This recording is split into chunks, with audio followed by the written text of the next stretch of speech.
Movie opens.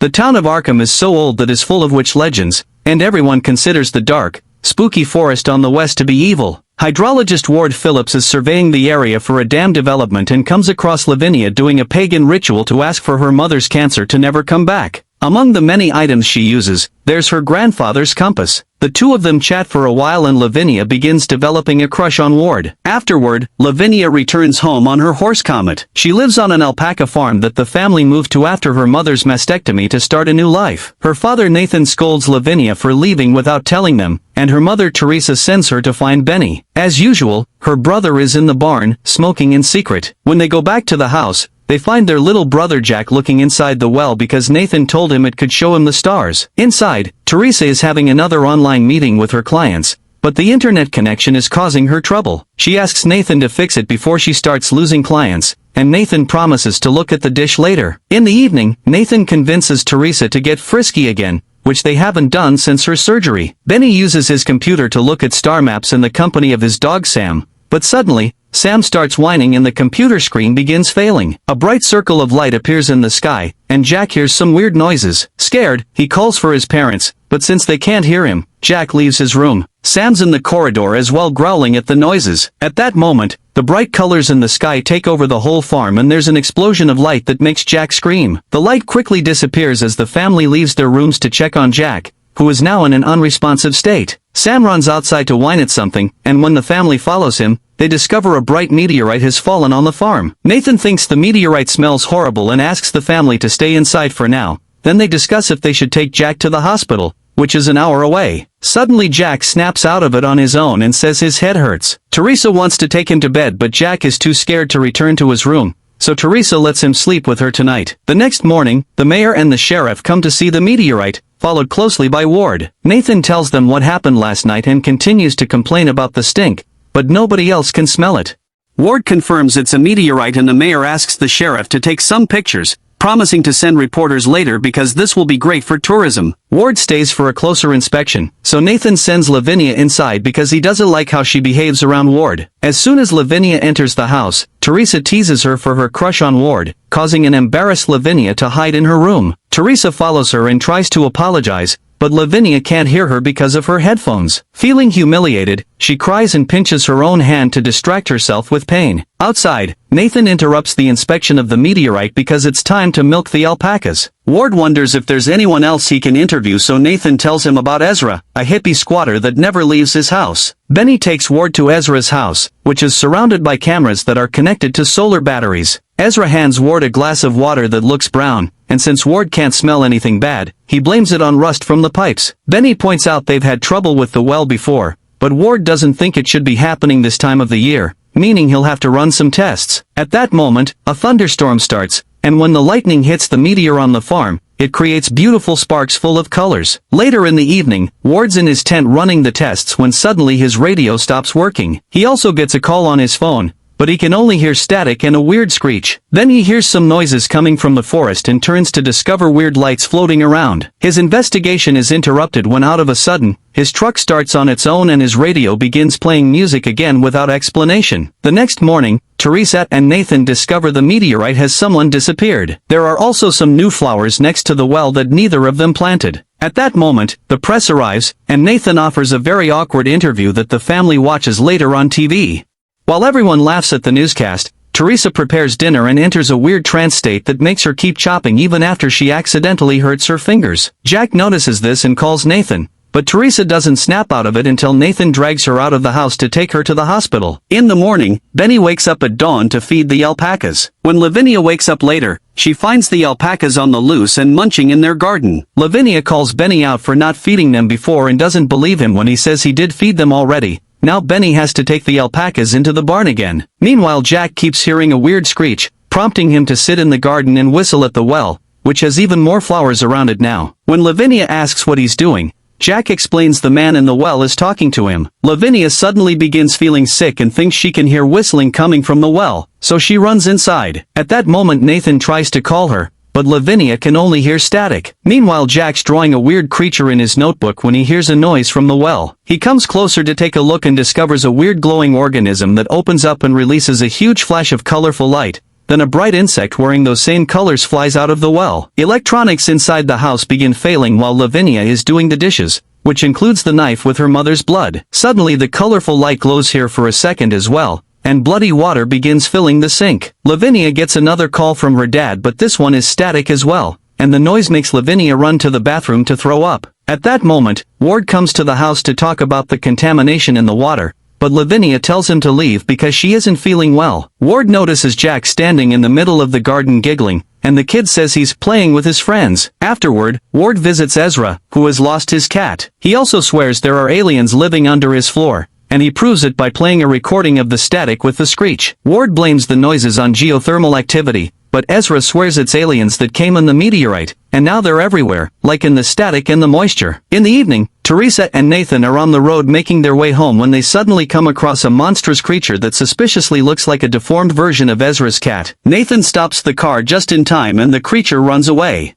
Teresa tries to call Lavinia to check everyone is okay, but she left her phone in the living room. Meanwhile, Jack and Sam are watching the well, which has started to glow and screech. Sam growls at it before attacking it, and Jack only watches as the family dog disappears. Lavinia's inside trying to ignore the annoying screech and leaves her room when she hears a weird noise coming from Benny's. She discovers her brother's computer showing strange images that make her feel sick. Just like that, the computer goes off, and Benny finally returns saying he somehow got lost in the forest and couldn't find the house, which never happens because he knows the area like the back of his hand. Lavinia's phone begins ringing, so she rushes to answer it, but it's only static again. Jack is outside standing like a doll when Teresa and Nathan finally arrive, and Nathan scolds Benny and Teresa with uncharacteristic rage. He can't believe they left Jack outside alone, and the alpacas are on the loose when they should be in the barn. Benny swears he sent them to the barn multiple times, but Nathan doesn't believe him and takes them himself while looking for Sam to help with herding. The dog doesn't show up, and when Nathan asks the kids about him, Lavinia says that whatever living being arrived in the meteorite took Sam. Nathan can't believe they're blaming imaginary aliens for this and freaks out again,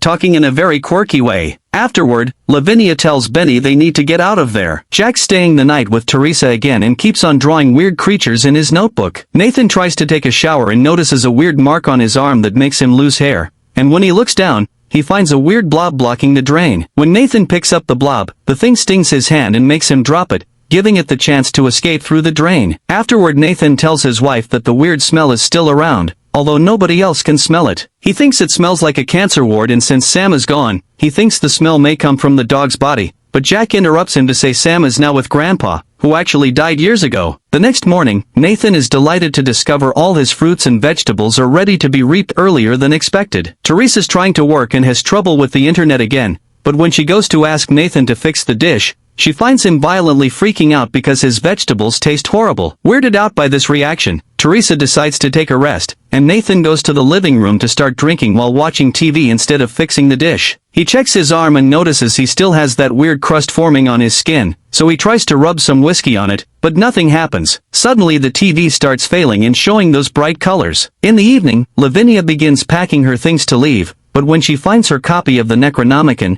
she decides to try a ritual to protect her family. This requires her to offer her blood, so she ends up with lots of wounds on her body. Meanwhile, Jack wakes up when he hears the screech and comes to the living room to find Nathan sleeping in front of the TV, which is showing strange glowing images. Then Jack joins Benny outside to watch the glowing light that has appeared above the farm again, and now the entire garden is filled with flowers. At that moment, the brothers hear a noise coming from the barn, and when they go to check, they're shocked to discover the color has fused all their alpacas into one giant terrifying monster. The boys run away as Teresa comes out of the house to see what's going on, rushing to pick up Jack. Benny manages to get away quickly, but the color hits Teresa and Jack, fusing them together into another creepy creature. Nathan comes out and in a weirdly calm manner asks Benny to help him drag the creature into the house. They try to call 911, but the phone isn't working, and when Lavinia finally joins them, she screams at the sight of what happened to her family. In the morning, the entire farm is surrounded by a purple fog. Nathan tries to use the car, but it isn't working either and it makes him freak out again. Benny and Lavinia stay by their mother's side, but the creature keeps whining in pain, and they discover sunlight is burning its skin. When Nathan comes back, he helps the siblings take the creature to the attic, and suddenly they begin hearing the screech again. Benny can tell there are some noises coming from the barn, so Nathan grabs his shotgun and goes to check on the alpacas. All the farm animals have fused into a terrifying monster, and now Nathan has no choice but to shoot every alpaca head he can see to protect his family. Afterward he has a complete breakdown because he realizes his wife and son will become a monster too. Minutes later, Nathan asks his children to leave the attic so he can euthanize the creature. However, Nathan can't bring himself to shoot something that still looks like his dear wife, and he kisses Teresa on the lips without caring about the nasty goo on them. Meanwhile, Ward is in the town hall trying to stop the dam project because of the contamination, but the mayor won't hear him out because she can't lose valuable contracts. On his way out, Ward is called by the sheriff, who shows him all the dead animals he's found by the road near Nathan's farm. There are birds, rabbits, and even a cat, and Ward thinks it looks like radiation burns. In the evening, Nathan returns to the living room to watch more glowing TV while Benny and Lavinia try to attack Comet to leave the house. However, the horse has purple eyes, and as soon as he sees what they want to do, Comet freaks out, pushing Lavinia off him in order to run away. Suddenly, Benny hears Sam's whining coming from the well and decides to go down there to rescue him, ignoring his sister's warnings. The awful smell hits Benny's senses and the color appears at the bottom of the well, grabbing the boy and assimilating him. Lavinia barely has time to grieve because Nathan shows up behaving crazily again. He violently grabs Lavinia and drags her into the house, scolding her for not behaving before locking her up in the attic. Then Nathan goes to the living room to watch the glowing TV while he hallucinates that his wife is there with him and the screen is showing their favorite movie. While Lavinia discovers Teresa and Jack have become a full violent monster, Ward and the sheriff arrive at the house. They see Nathan behaving weirdly while scratching his spreading rash, and at that moment, they hear Lavinia scream. They run upstairs and force the door open to find the monster about to eat Lavinia. The sheriff hesitates to shoot and Nathan ends up doing it first, pointing out this thing isn't his family as he shoots twice to get both Teresa's and Jack's heads. Ward picks up Lavinia, who is covered in pink blood, and tries to take her to his car, but the color is coming out of the well in huge rays that block the way. Nathan sees this and raises his shotgun to shoot at the light, but the sheriff thinks Nathan is aiming at Ward and shoots Nathan first, killing him. Lavinia rushes to her dad's side as the sheriff says they should evacuate the house, but Lavinia refuses to try, pointing out the color won't let them. At that moment, the screech can be heard coming from Ezra's house, so Ward and the sheriff go to check on him. They can hear a voice speaking, but it isn't actually Ezra. It's a recording he left behind. Ezra's body is desiccated, and the recording explains that the color is attempting to remake Earth into something similar to the world it came from. Ward sees something weird moving on the security cameras as they go off one by one,